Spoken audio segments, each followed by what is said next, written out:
we just watched the film, saw you featured in there, but now we really get to know your full real story. We thank you so much for joining us here tonight. And I thought that it might be a nice idea if you each introduce yourself to our audience, who just so that they can see who we've got on the screen. Ralph, why don't we start with you? All right.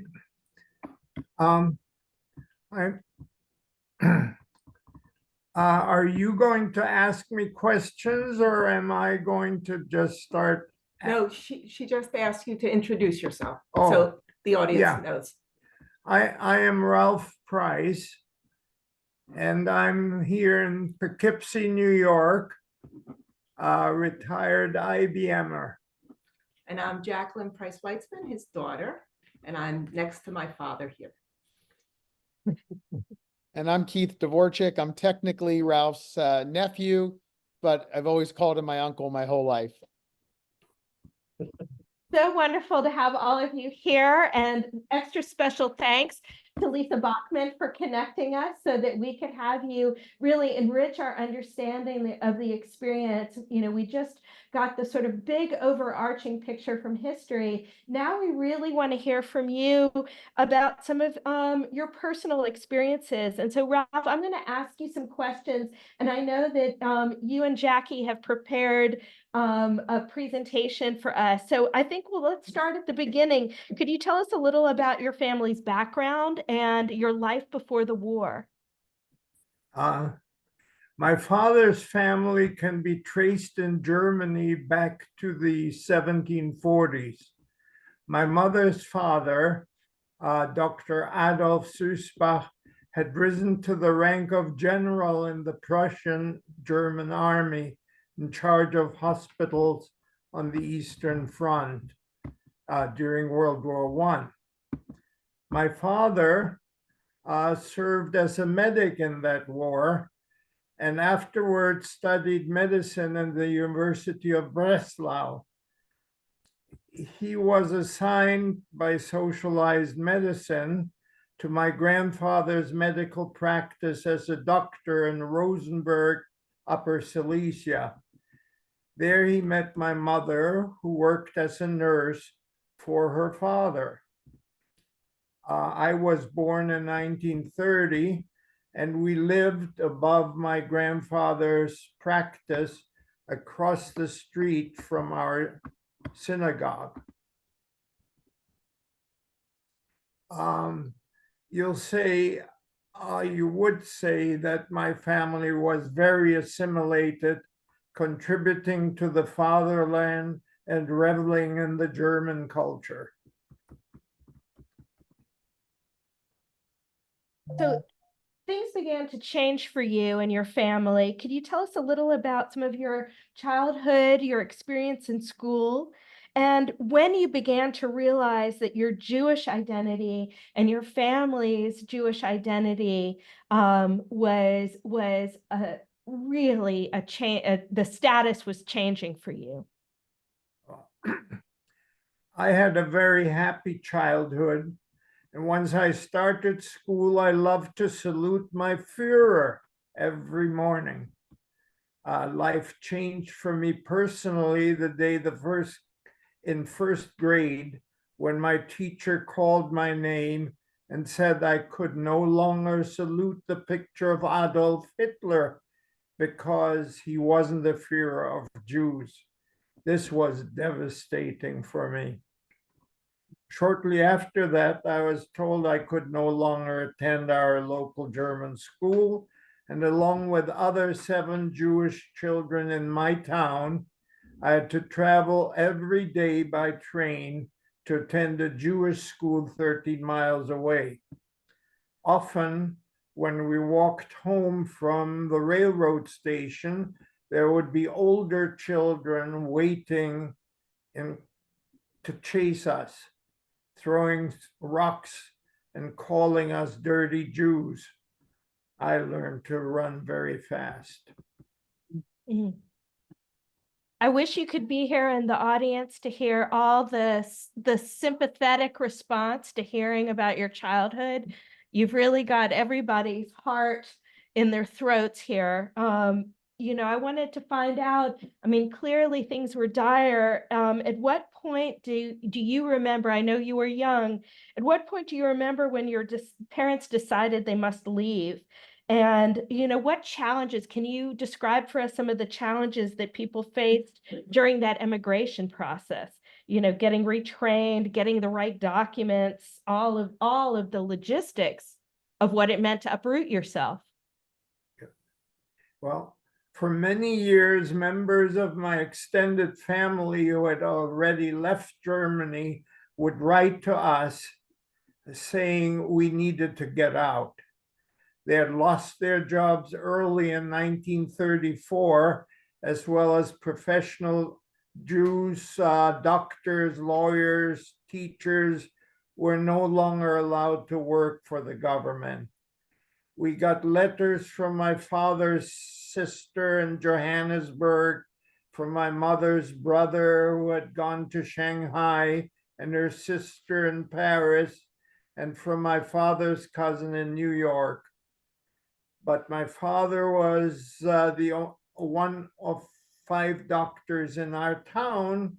He had delivered most of the children there over the previous 10 years.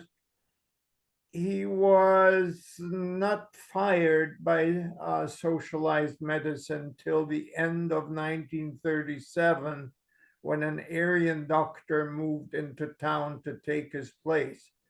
That's only when my father began desperately looking for a country to move to.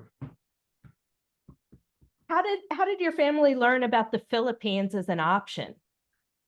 My father combed through foreign want ads in Jewish newspapers and found one for the Philippines asking for doctors. He applied and was accepted a month later, very lucky. We later learned that he was only one of 20 doctors accepted out of 400 applicants. 14 of those made it to the Philippines before the war started. Just unbelievable, really, thinking about that. Just, Yeah. truly chance in a million. You were very young during this time. Can you describe for us your memories of preparing for the move to the Philippines? I mean, what was your idea of what awaited you? What was in your mind, if you can throw yourself back to your youthful self? Well, we really knew nothing about the Philippines except what we read in my grandfather's encyclopedia.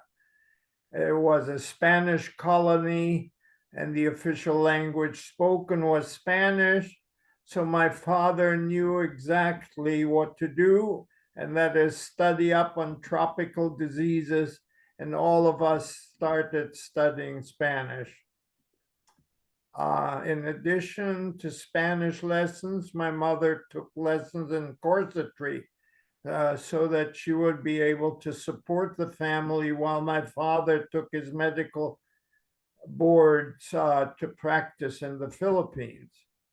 We were only allowed to take 50 German marks per person out of the country, but we were able to bring a large lift.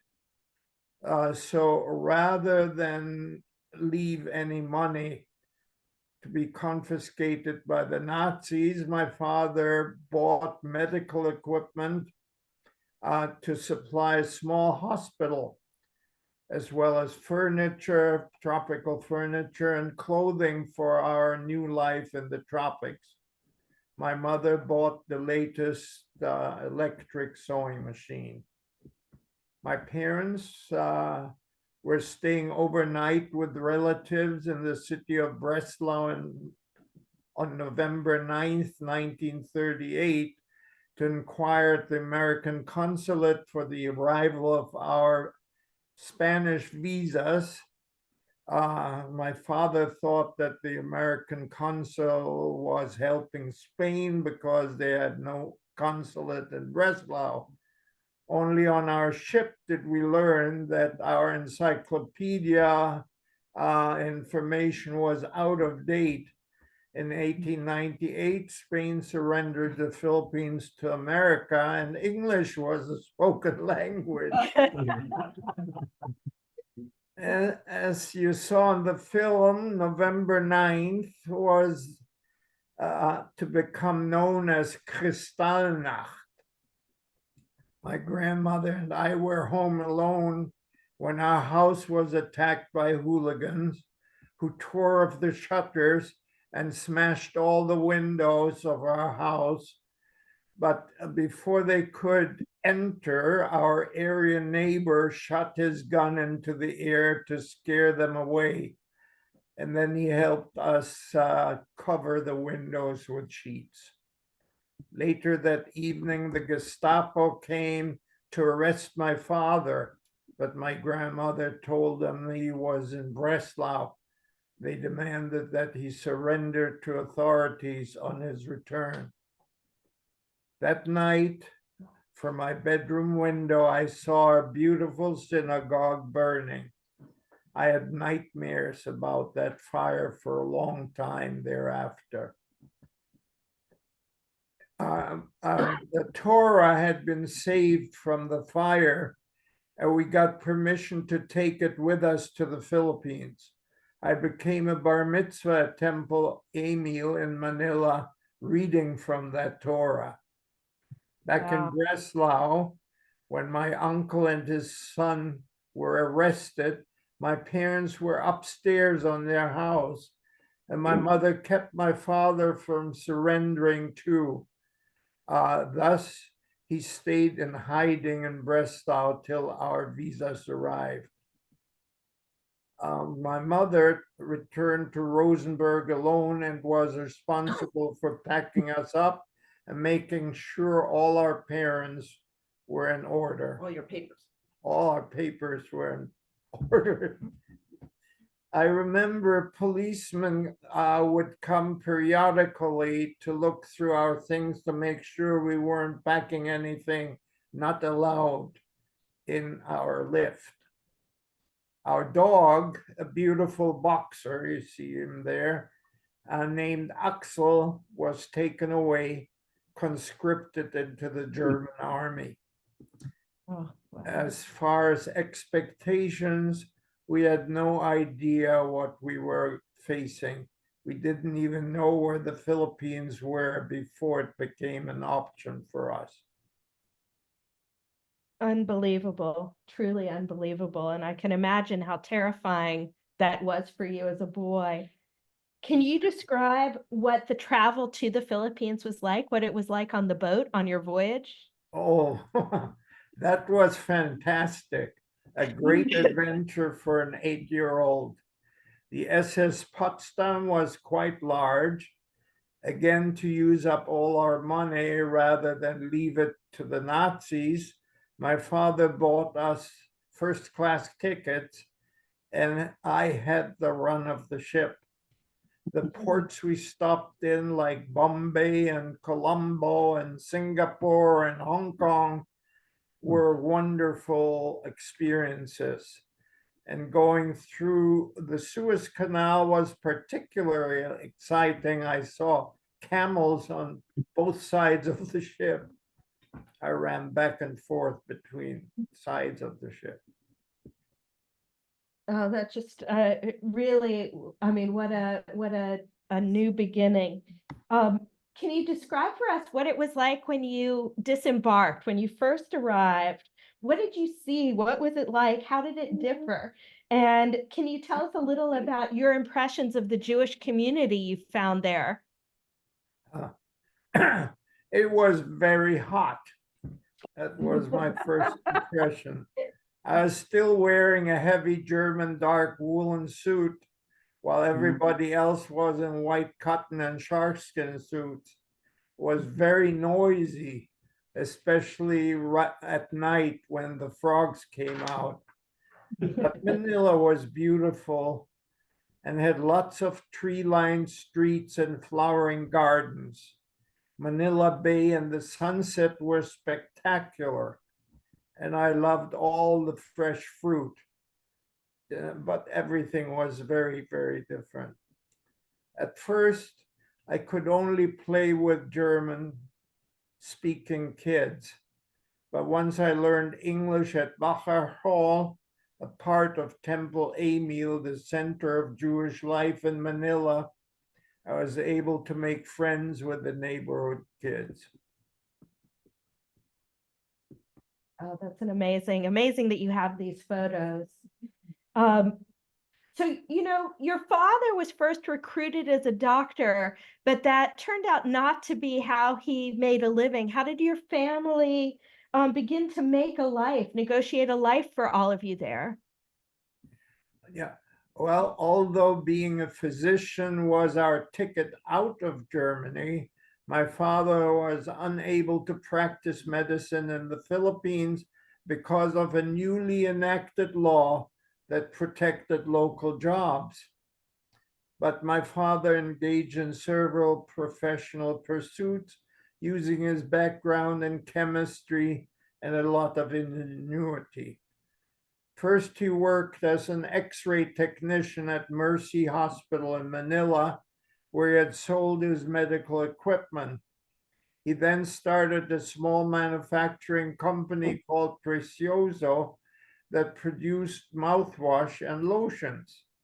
Then in 1940, my father took a job as a medical supervisor of an American soft drink factory in Lillo, Laguna.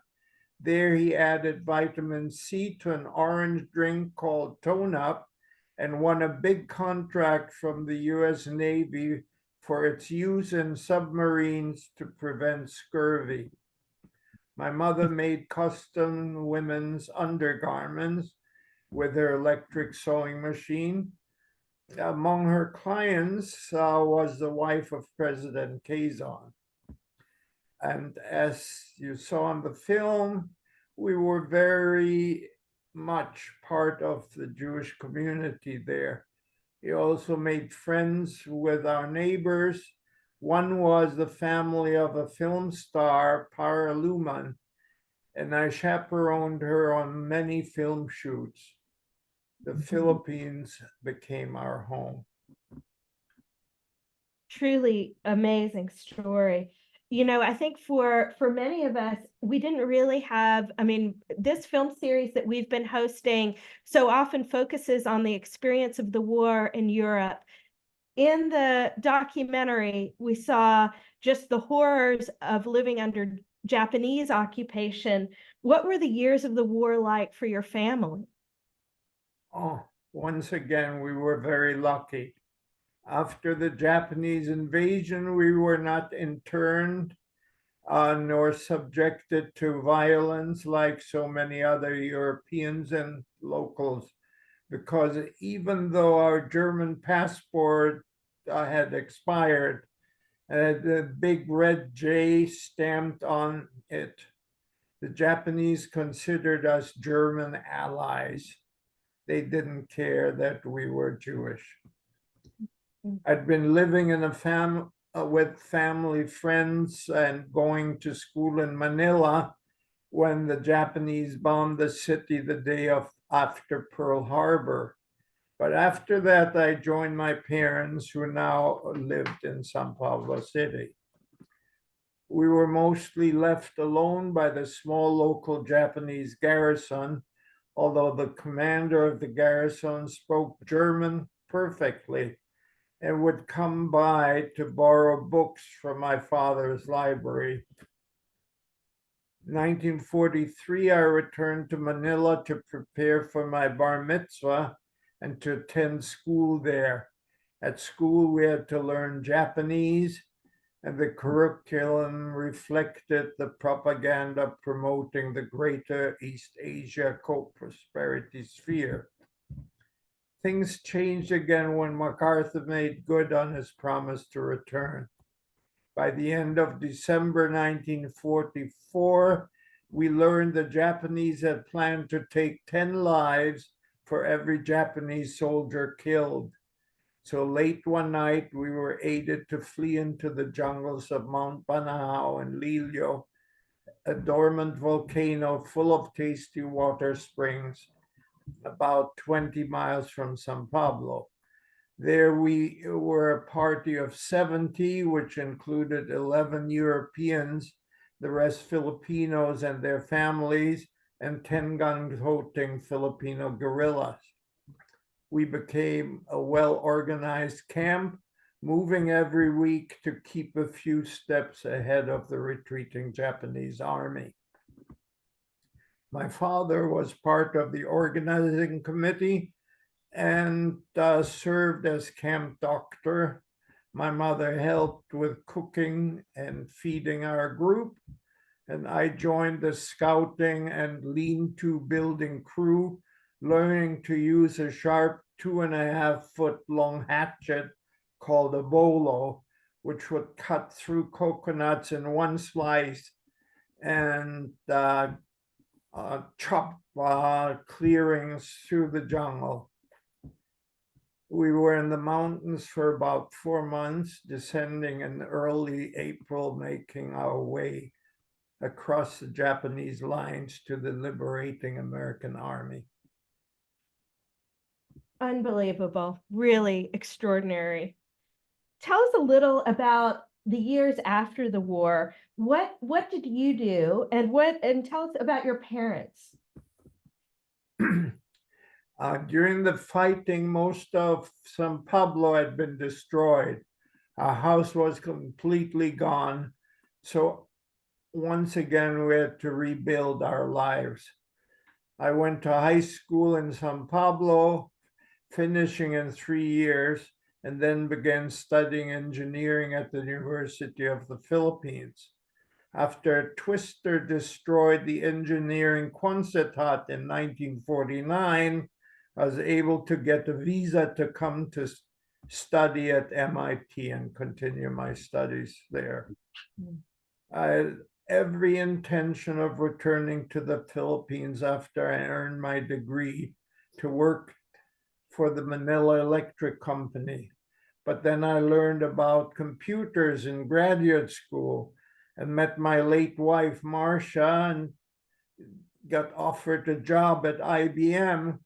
So I stayed in the United States. My parents remained in the Philippines for another 20 years. My father built a successful pharmaceutical company in Manila. After retirement, they moved to the United States to be closer to my family. Just extraordinary. When was the last time you visited the Philippines? I went for a reunion in 2015. Wow. So this will be the last of my questions before I open it up to our audience here, but can you give us your impression about how much of the Filipino community knows about the Holocaust and their country's role in rescuing Jews? Well, even though there have been 2 documentaries made about this history, the one you just watched this evening and the second one entitled An Open Door. There's several wonderful books about this story, Escape to Manila and Philippine Sanctuary. Also, a commercial Filipino film about President Quezon called Quezon's Game has been shown last year in movie theaters. Now there's even a theatrical play about my family's experience on Mount Banahaw, written by a Filipino playwright called Mix Mix, which is about to open in Los Angeles in May. However, I don't believe that the magnificence of President Quezon's action to extend a helpful hand of welcome to a persecuted people, which is engraved on the Open Doors monument to the president in Israel. It is really not widely known in the Philippines or appreciated there. So I'm always grateful for the opportunities like this one to share my story and to thank President Kazan for saving thousands of us. Just Really, like to add that even though I was born in Germany and I love the United States, which has given me and my family so much, I'll always think of the Philippines where I grew up as home. extraordinary, really extraordinary. And we're so grateful for you to share your experience. It's so enriched our understanding of what we learned in the film. I'm going to open it up for questions. And then what I'll do is I'll listen to the question and relay it through the Zoom. Thank you. Thank you. No.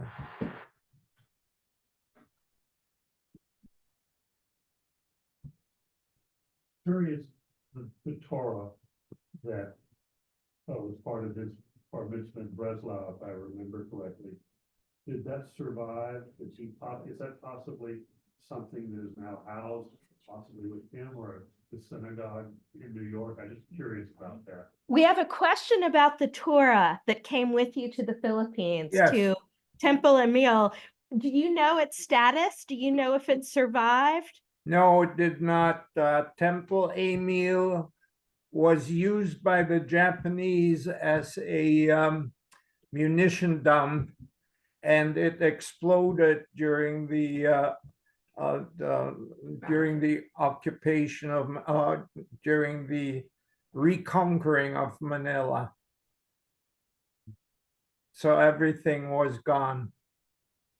Yeah, I mean, a miracle that it had survived to make that journey and that you were able to be a bar mitzvah with it, but that the war, the brutality of that war, Right. I can understand. We have one more. But Yeah. we were lucky that we were in the mountains, so we never experienced any fighting. Yes.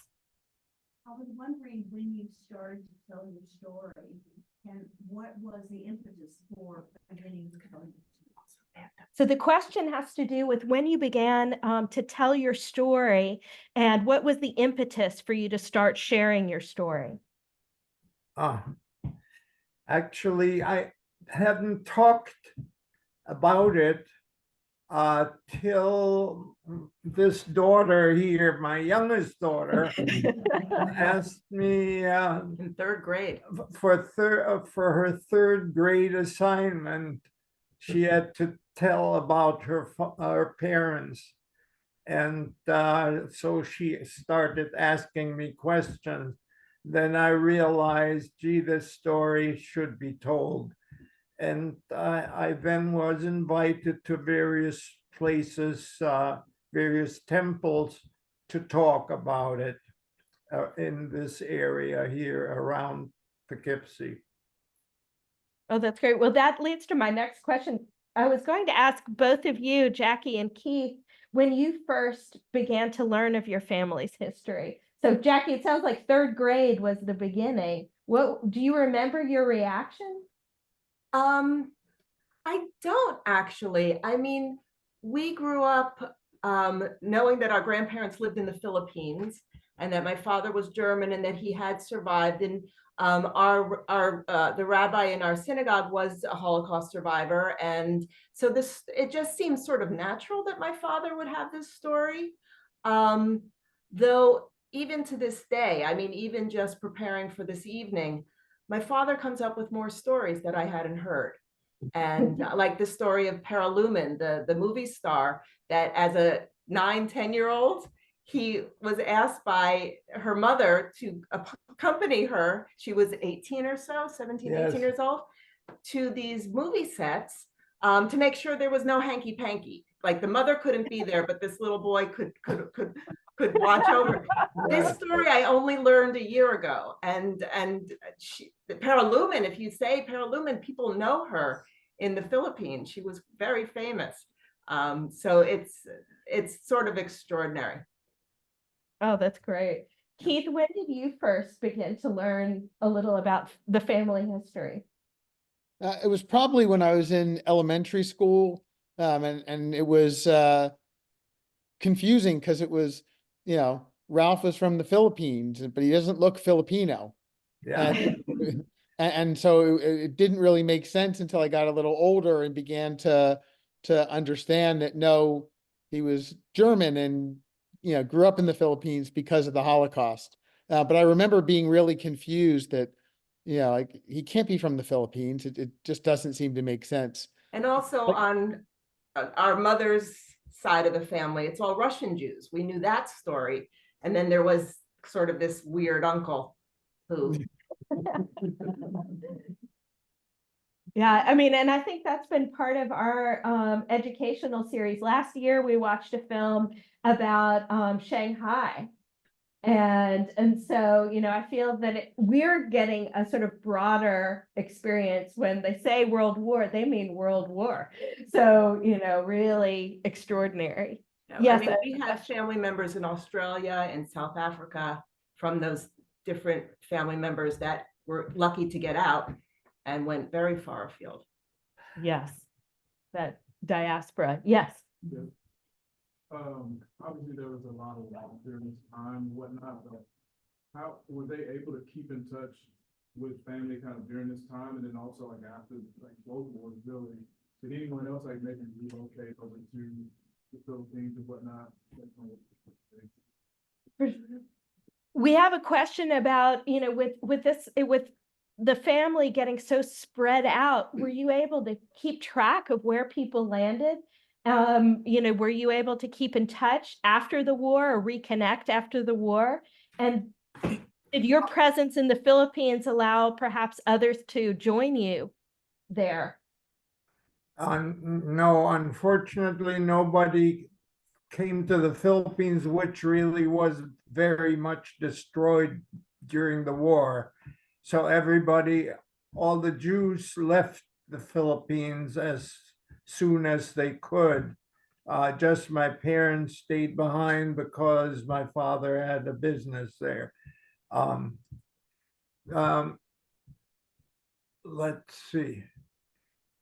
Well, before the war, you were very much in touch with family. Yes, yeah, of course, yeah, we knew where all of them had gone, and after the war, we wrote them, and they had not moved. Like my aunt in South Africa, we had her address, and she had not moved from Johannesburg.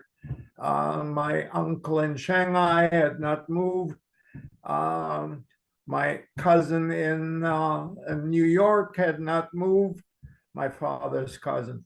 And so we got in touch, and finally we even got in touch with one of my dearest friends who actually stayed over in Germany and got sent to Auschwitz, and later became a slave laborer working for Werner von Braun to build rocket ships, V1s and V2s, to bomb London.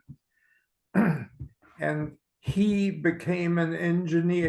He was saved by the US Army, or excuse me, by the English Army.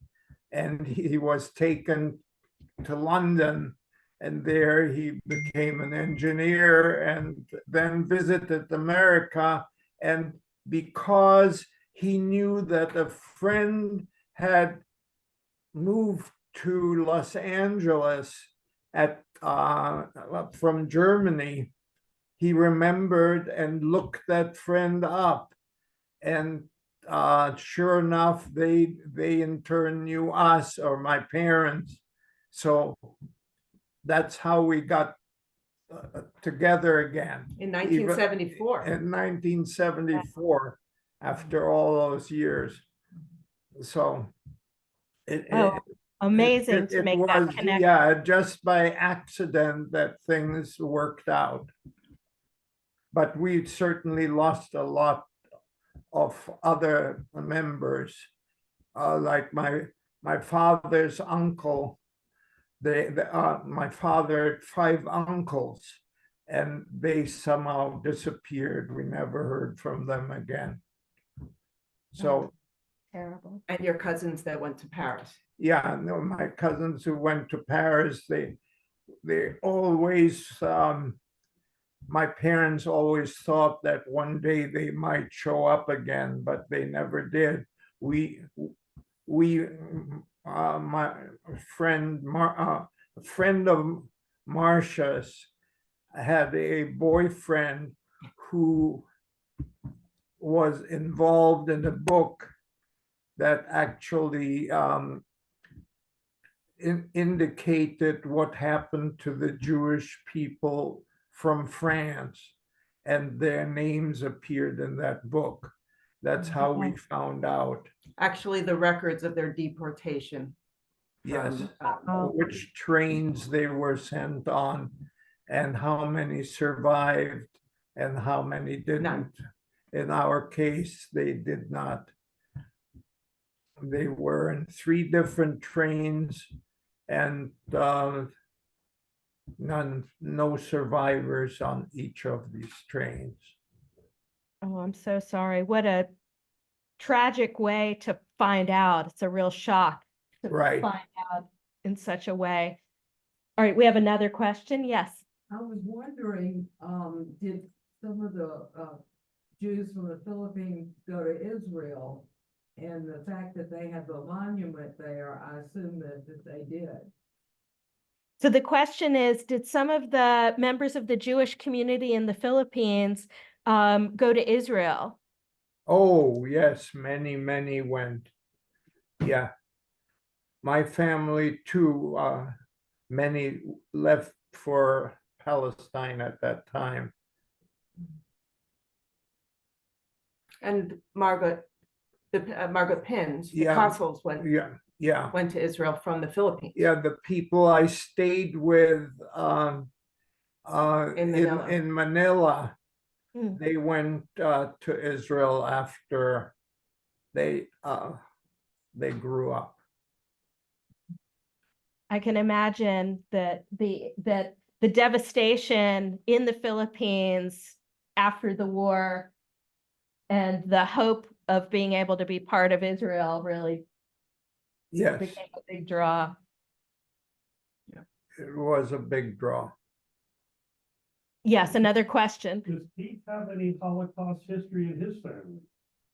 Keith, can you tell us a little bit more about some of the Holocaust history as you understand it from your family? So on the other side, it's only in the last probably 15 or 20 years that we learned about that part of the family. My dad's grandfather left for Canada in 1910s or so. They showed up at the port, and whatever ship was there, you got on. And so they ended up in Canada. If they'd gotten there a day earlier or a day later, we would have been in Argentina. It's just what ship was there when you got there. We ended up finding, because my last name's fairly unique, we were able to I found a professor at the University of Pittsburgh with the same last name, and we reached out. And my dad was the person who did the family tree and all the family history. And he spoke at length with him. And he lived in Pittsburgh with his mom, who remembered the family leaving for the port. And that was my family. And then she told us that everybody who didn't leave when she left died in the Holocaust. So there were no survivors other than my family and those who left when she left after that. Oh my goodness. Wow, amazing to be able to make those connections so many years later, to be able to sort of find those branches that had been separated so many years ago. Any last questions? We are so grateful for your time, your generosity. Thank you for sharing your family story with us. I hope you can hear the applause. We were very happy to have done this, And I wish everybody would talk about the way the Philippines helped. As I say, there's a monument in Israel to President Quezon, and very few people even know about that. I'll be sure to make a visit, and I'll be thinking of you and your family and the Frieders of Cincinnati. Right. I Yeah. might even smoke a cigar in their honor. Very good. The yeah, actually the Frieders decided to make the film after they read the book of Frank Ephraim's about Manila.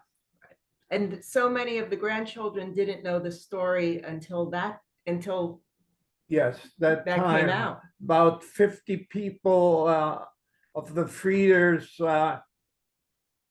had gathered, and we had a celebration in which 5 of us survivors talked about it. That is, friends of Frank Ephraim. Ephraim unfortunately died because of a brain tumor. But he was a kid my age, went to my school. But he was very instrumental in Yeah, telling this story. He wrote a very exhaustive study yeah, of what happened, and then everybody came together in Cincinnati, Yeah, and people were so surprised. exactly. And the reason he was a volunteer at the Holocaust Museum in Washington, D.C., lived in Washington. And there they asked him about his story, and they said nobody had written about it. So they actually, quote, forced him to write the book. Well, Which thank was goodness for very that. wonderful. And in 2007, that's as late as that. Unbelievable. I mean, we would have no real record of these stories without those kinds of efforts. Amazing. Well, we are so grateful. We know that takes a lot out of you to share these kinds of times with us, but it really is transformative. Thank you. Thank you very Thank much you for having for us. having us. Goodbye. Good night. Good night. Night, everybody.